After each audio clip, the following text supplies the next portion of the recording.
Hello and welcome to my channel. This is a YouTube channel that I've made for the school project. So if you're watching it, you're likely from my class or the professor for the class or someone else who's offering me insight. If not, thanks, I'm flattered.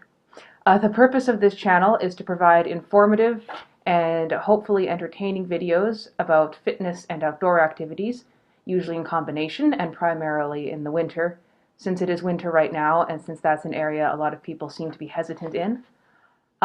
This is an area that I'm passionate about and experienced in, so I thought it would be a good idea for this project. I think it's going to be pretty fun. It won't all be me sitting here, I promise. So if you're from a cold climate like me, you've probably at some point been faced with the prospect of exercising outside in what might be considered suboptimal conditions.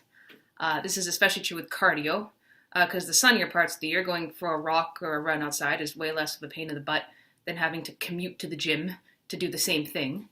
And it begins and ends at your doorstep, which is the really great thing about like walking or running for fitness, if that's a modality that you enjoy and that you can do. But winter can feel like a pretty big barrier to that. And I've observed that a lot of people, they make it way worse for themselves by not being properly equipped. And then they end up getting really discouraged and not doing it. So I happen to be wearing a fancy merino wool base, but fancy gear is not really required for most conditions in the city. You can get by with much more basic stuff if you have to. The key is just layering and breathability. But I'll get into that later. There are many finer points. Because first I'm going to start with the biggest life hack about doing stuff outside in the cold that there is. This is the bottom line rule upon which every other principle for being okay in cold weather rests. And the secret is this: you don't actually want to dress to be warm, and you must always start cold. This is counterintuitive because if you're just like walking to the bus or waiting for your car to warm up or watching your kid's hockey game or whatever, it makes sense to just bundle up as much as you want it takes until you don't really feel the cold. But if you're being active, this is the opposite of what you want, because the thing is, if you're being active, if you're warm, you're sweating, and your sweat will not stay warm once it's out of your body. In fact, it can freeze to your skin, worst case scenario, as soon as you stop moving. So it does take some troubleshooting because everyone's body is different and everyone kind of retains heat differently and everyone kind of experiences cold differently and has a different level of what's comfortable for them. But what you need to do is you need to dress in such a way that will have you feeling comfortably cool, not warm. And I know that's counterintuitive, and I know the trial and error process of figuring out what amount of clothing relative to temperature is that sweet spot for you, and that sucks, that process.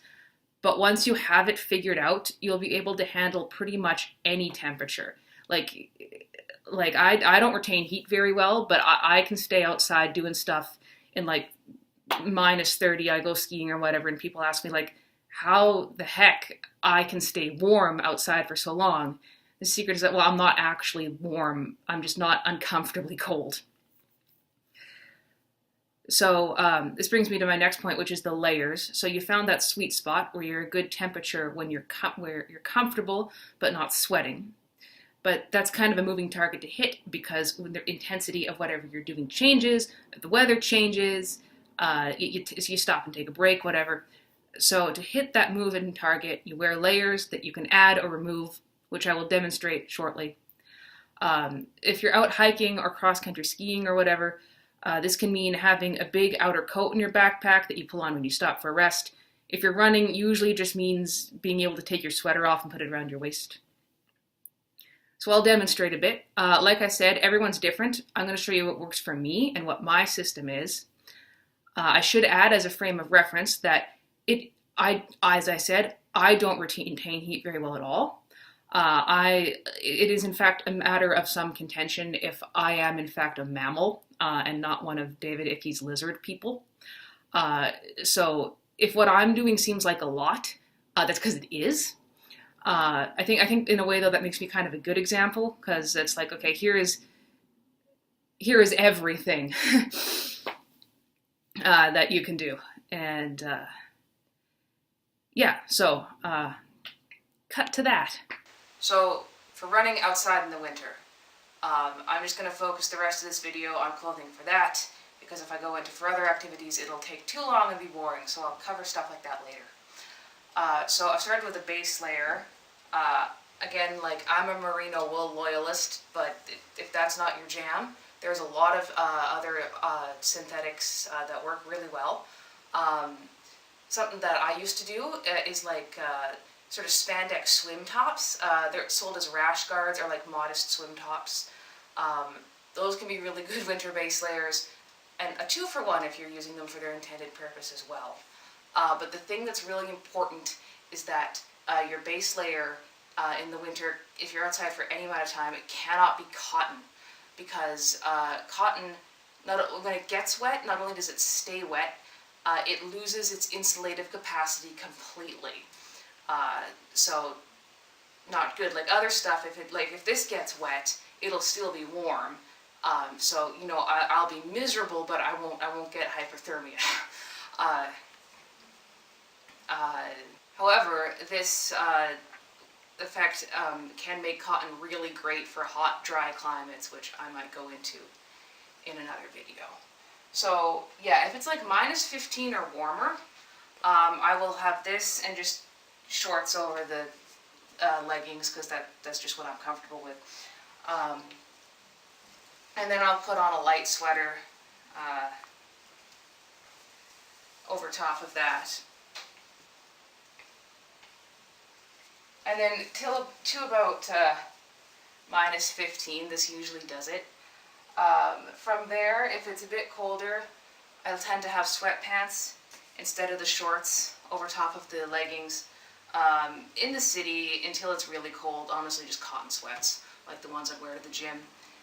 If it's exceptionally cold, I'll bust out the fleece sweats and the warmer pair of long johns.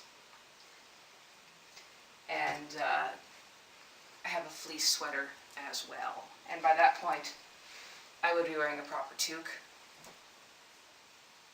usually with the hood pulled up over top of it, like so. And if it's quite cold, also, like, there's no shame in wearing huge mittens. There's nothing that says you can only wear gloves. Like, especially if you're like me and your circulation to your extremities is not great, this will save you. A couple other considerations as well. Adhesive toe warmers. Like, I just buy them in bulk. And if you're running in winter, you're probably going to be running in the dark at some point. Running stores and other athletic stores will sell vests that are going to be like much nicer. They're going to be like tighter and more form-fitting and move with you better than something you'd buy like at like a you know, like Mark's Work Warehouse or somewhere like that, like for construction work. These I think are also worth the money.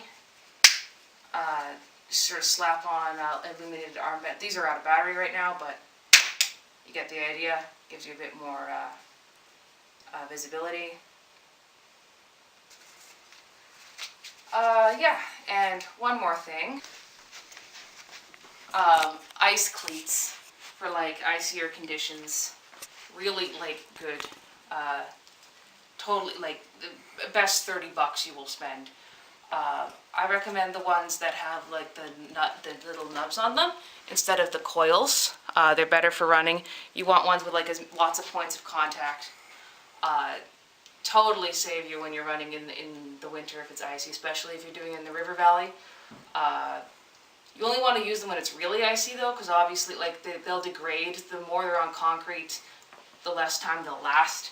I replace mine like every couple winters because I use them for work too, so I wear them out pretty quick, but like so worth it. So worth it. Yeah, I think that's all I have to say about wintertime running clothing. Thank you for watching this part.